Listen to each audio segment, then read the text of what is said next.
जय माता की दोस्तों, आइए शुरू करते हैं विजय एकादशी की व्रत कथा। धर्मराज युधिष्ठिर बोले कि हे जन्मदाता, फागुन मास के कृष्ण पक्ष की एकादशी का नाम क्या है तथा उसकी तिथि विधि क्या है, कृपया करके आप मुझे बताइए।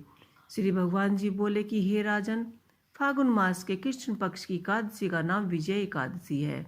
इसके व्रत के प्रभाव से मनुष्य को विजय की प्राप्ति होती है। सब कुछ व्रतों से उत्तम व्रत है।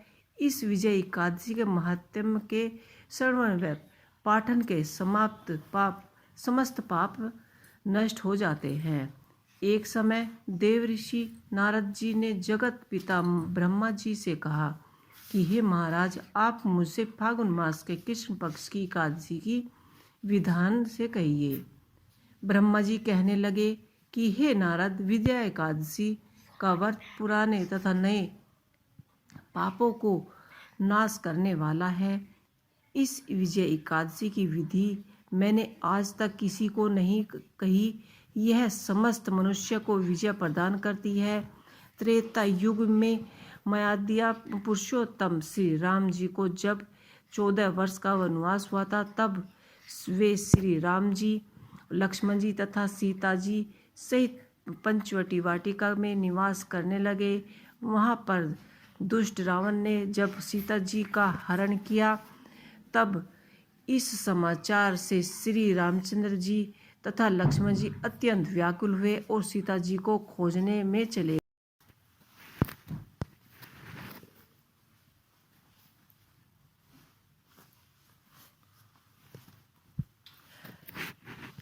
लक्ष्मण जी तथा सीता जी सहित पंचवटी में निवास करने लगे। वहाँ पर दुष्ट रावण ने जब सीता जी का हरण किया, तब इस समाचार से श्री राम जी तथा लक्ष्मण जी अत्यंत व्याकुल हुए और सीता जी को खोजने के लिए चल दिए। घूमते घूमते वे मरण जटायु के पास पहुँचे और जटायु उन्हें सीता जी का वृत्तांत सुनाकर सब लोग को चले गए। कुछ आगे जाकर उन्होंने सुग्रीव से मित्रता हुई और बाली का वध किया। हनुमान जी ने लंका में जाकर सीता जी का पता लगाया और उसने श्री राम जी और सुग्रीव जी की मित्रता का वर्णन किया। वहाँ से लौटकर हनुमान जी ने भगवान राम के पास आकर उन्हें समाचार कहे।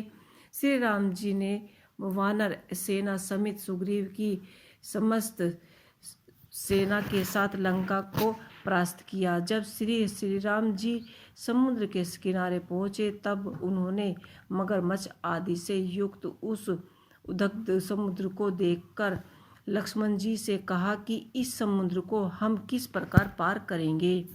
तो श्री राम जी ने लक्ष्मण जी ने कहा कि हे पुराण पुरुषोत्तम, आप आदि पुरुष हैं, सब कुछ जानते हैं। यहाँ से आधा योजन दूर पर कुमारी द्वीप में वाक्यद्या भाष्य नाम के एक मुनि रहते हैं। उन्होंने अनेक ब्रह्मा देखे हैं। आप उनके पास जाकर इसका कोई उपाय पूछें। लक्ष्मण जी के इस प्रकार के वचन सुनकर श्री राम जी वक्दा लभ्य ऋषि के पास गए और उनसे प्रणाम कर कर कहने लगे कि हे मुनिवर, आप भी उनको मनुष्य रूप धारण किया हुआ पुराण पुरुषोत्तम समझकर उनसे पूछा कि हे राम, आपका आना कैसे हुआ। रामचंद्र जी कहने लगे कि हे ऋषि, मैं अपनी सेना के सहित यहाँ आया हूँ और राक्षसों को जीतने के लिए लंका जा रहा हूँ। आप कृपया करके समुद्र पार करने का कोई उपाय बताइए। मैं इसी कारण आपके पास आया हूँ। वक्ता भाष्य ऋषि जी बोले कि हे राम, फागुन मास के कृष्ण पक्ष की एकादशी का उत्तम व्रत करने से निश्चय ही आपकी विजय होगी। आप साथ ही आप समुद्र में भी अवश्य पार कर लेंगे। इसी व्रत की विधि से यहाँ यह कि दशमी के दिन स्वर्ण, चांदी, तांबा या मिट्टी का एक घड़ा बनाएं। उस घड़े को जल से भरकर तथा 5 पल्लव रख वेदा पर स्थापित करें। उस घड़े के नीचे सतनांजा और ऊपर जौ रखे। उस पर श्री नारायण भगवान की स्वर्ण की मूर्ति स्थापित करें। एकादशी के दिन स्नान आदि से निवृत्त होकर धूप दीप नैवेद्य नारियल आदि से भगवान की पूजा करें। तत्पश्चात घड़े के सामने बैठकर दिन व्यतीत करे और रात्रि को भी उसी प्रकार बैठकर जागरण करे। दशमी के दिन नित्य नियम से निवृत्त होकर उस घड़े को ब्राह्मण को दे दे।